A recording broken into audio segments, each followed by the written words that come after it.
Doctor BR Ambedkar Konaseema జిల్లా రాజోల్ నియోజకవర్గం YSRCP incharge గా పాముల రాజేశ్వరిదేవి గారిని పార్టీ అధిష్టానం నిర్ణయించింది. రాబోయే ఎన్నికల్లో ఆవిడ గెలుపు ఏ విధంగా ఉండబోతుంది, ప్రస్తుతం రాష్ట్రంలో జరుగుతున్న తాజా రాజకీయ సమీకరణాల గురించి మేడం మాటలోనే తెలుసుకునే ప్రయత్నం చేద్దాం. నమస్తే మేడం. నమస్తే మేడం గారు చెప్పండి, గతంలో మీరు ఎమ్మెల్యేగా పనిచేశారు, సుదీర్ఘంగా అనుభవం కూడా ఉంది, మీకంటూ ఒక చరిస్మా ఉంది ఉభయ గోదావరి జిల్లాలో, ముఖ్యంగా రాజోలు నియోజకవర్గం సంబంధించి మిమ్మల్ని వైఎస్ఆర్సీపీ ఇన్ఛార్జ్ గా నియమించారు. మీరు ఎలా ఫీల్ అవుతున్నారు? రాబోయే రోజుల్లో పార్టీని ఏ విధంగా ముందుకు తీసుకెళ్లబోతున్నారు? వైఎస్ఆర్ కాంగ్రెస్ పార్టీ అధినాయకులు జగన్మోహన్ రెడ్డి గారు ఎంతో నమ్మకం పెట్టుకుని నాకు రాజోల్ నియోజకవర్గం ఇన్ఛార్జ్ బాధ్యతలు అప్పచెప్పారు. తప్పనిసరిగా ఈ బాధ్యతలన్నీ కూడా నియోజకవర్గంలో ఉండే నాయకులు, కార్యకర్తలు, అభిమానులు అందరినీ సమన్వయం చేసుకుంటూ మరి పార్టీని బలోపేతం చేయటానికి అహర్నిశలో కూడా కష్టపడి పనిచేస్తానని, ఆయన నమ్మకాన్ని నిలబెట్టుకుంటానని తెలియజేస్తున్నానండి. అంటే కదా 5 ఏళ్ళ జగన్మోహన్ రెడ్డి గారి పరిపాలన చూశారు. ఈ రోజు కూటమి ప్రభుత్వం 2 సంవత్సరాలు కూడా పరిపాలన దరిదాపు కావస్తుంది. ఈ 2 సంవత్సరాల పరిపాలనలో ఎటువంటి విప్లవాత్మక మార్పులు తీసుకొచ్చారని మీరు భావిస్తున్నారా, లేదంటే గత 5 ఏళ్ళ జగన్మోహన్ రెడ్డి గారి పరిపాలనే ప్రజలు సంతృప్తికరంగా ఉన్నారంటే మీరేమంటారు? జగన్మోహన్ రెడ్డి గారి పరిపాలన సుపరిపాలన. ఎంచేతనంటే ప్రతి వ్యక్తికి కూడా, కుటుంబానికి కూడా నేరుగా సంక్షేమ పథకాలు అందించడం జరిగింది. మరి ఇప్పుడు కూటమి ప్రభుత్వంలో ఈ పరిపాలన చూస్తుంటే సూపర్ 6 అన్నారు, ఎంత మటుకు అమలు చేశారు ప్రజలే చెప్తున్నారు. ఆల్రెడీ ప్రజల్లో మార్పు అనేది స్టార్ట్ అయింది. జగన్మోహన్ రెడ్డి గారిని ఆయన యొక్క ప్రజల్లో ఉండే సరిస్మాని భరించలేకే లేనిపోని నిందలు కూడా వేస్తున్నారు. అందుకని తప్పనిసరిగా జగన్మోహన్ రెడ్డి గారికి పరిపాలనకి ఇప్పుడు పరిపాలనకి ఏమాత్రం సాటి లేదు. గతంలో మీరు ఎమ్మెల్యే కూడా పనిచేసిన అనుభవం ఉంది, అసెంబ్లీలో మీ యొక్క గలను కూడా వినిపించగలిగారు. ముఖ్యంగా ఉభయ గోదావరి జిల్లాలో మీకంటూ ఒక ప్రత్యేకమైన స్థానాన్ని పరుచుకున్నారు. ఎటువంటి వివాదాలకు తావు లేకుండా కూడా రాజకీయాలు ముందుకు సాగుతున్నారు. ఖచ్చితంగా రాబోయే ఎన్నికల్లో రాజుల్లో మీ జెండా ఎగుతుందని మీరు భావిస్తున్నారు. మీరు గెలిపి ఎలా ఉండబోతున్నారు?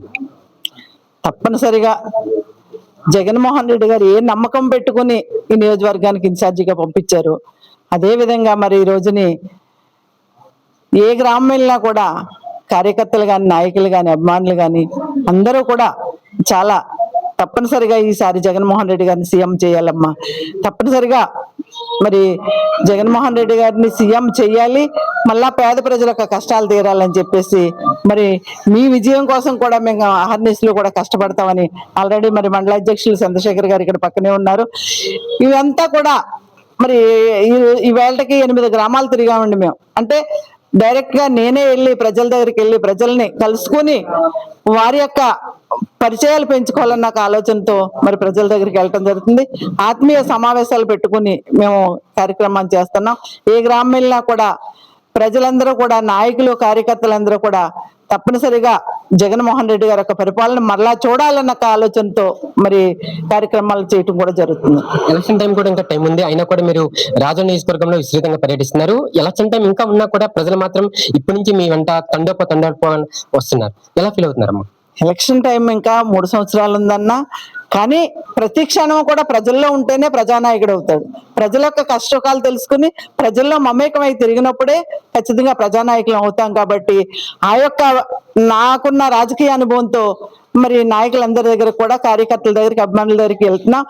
ఈ 3 సంవత్సరాలున్నా, 2 సంవత్సరాలున్నా, 1 సంవత్సరం ఉన్నా, ఏ క్షణం ఎలక్షన్ వచ్చినా కూడా మరి ఎదుర్కోటానికి కేడర్ అంతా కూడా సిద్ధంగా ఉంటాకే, సిద్ధపరచుకోవటాకే తిరుగుతున్నామండి. స్త్రీ అంటేనే ఒక మాతృమూర్తిలో సమానం. అటువంటిది ఈ రోజు ఆంధ్రప్రదేశ్ రాష్ట్రంలో జరుగుతున్న దాడులు, అదేవిధంగా గంజాయికి సంబంధించి టీడీపీ నేతలే పట్టుబడుతున్న సందర్భం. గతంలో జగన్మోహన్ రెడ్డి గారు ఇటువంటి విచ్చలవిడిగా పనిచేశారంటూ కూడా టీడీపీ నేతలు ఆరోపించారు. కానీ ఈ రోజు ఇంత ఇష్యూ జరుగుతున్నా ఒక పార్లమెంట్ ఎంపీ, ఏలూరు సంబంధించిన ఎంపీ అడ్డంగా దొరికిపోయినా కూడా టీడీపీ నేతలు ప్రశ్నించడం లేదు. పవన్ కళ్యాణ్ డిప్యూటీ సీఎం హోదాలైనటువంటి పవన్ కళ్యాణ్ కూడా ఈరోజు మాట్లాడలేని సందర్భం. ఇలాంటి అండి ఒకరి మీద రాయటం చాలా ఈజీ, కానీ అదే రాయొచ్చు మన మీద పడేటప్పటికి ఏదో ఒక వేలెట్టి చూపిస్తాం, నువ్వు తప్పు చేస్తున్నావని. మనకి 4 ఏళ్ళు చూపిస్తున్నాయని తెలుసుకోరు. ఆ విధంగా జరుగుతుంది పరిపాలన. ఇటువంటి పరిపాలనలో గంజాయి కానీ, మరి డ్రగ్స్ కానీ ఏం జరిగినప్పటికీ కూడా చేస్తున్నది వారే.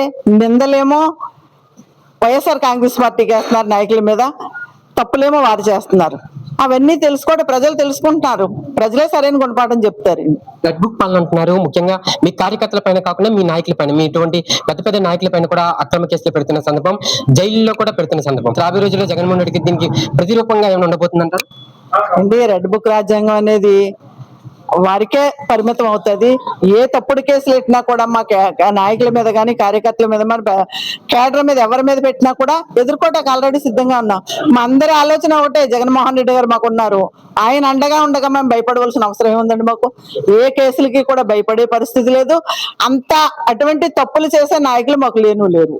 ఇక్కడ రాజుల్లో జనసేన పార్టీ బలంగా ఉందని అంటున్నారు. గతంలో 2 సార్లు కూడా ఇక్కడ జనసేన పార్టీ నుంచి గెలిచిన అభ్యర్థి. మరి మీకు ఎటువంటి కొంచెం ఏమైనా భయం అటువంటిది ఏమైనా ఉందంటారా రాబోయే ఎన్నికలు? ఏమండి, రాజకీయాల్లో ఓటమి గెలుపులేని సహజం. భయపడవలసిన అవసరం ఏముంది? దేనికి భయపడవలసిన అవసరం లేదు. మా విజయం కోసం మేము కష్టపడి పనిచేసుకుంటాం అంతే తప్ప కానీ రాజకీయాల్లో భయపడే ప్రసక్తి ఉండదు.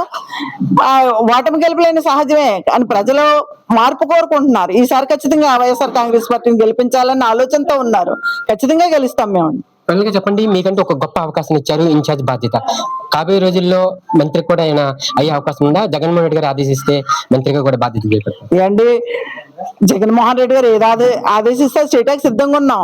మంత్రి అనేది అది అనేది తర్వాత సంగతి జరిగే అప్పుడు చూసుకోవచ్చు. ఇప్పుడు అది అవసరమైన సబ్జెక్ట్ కాదండి అది.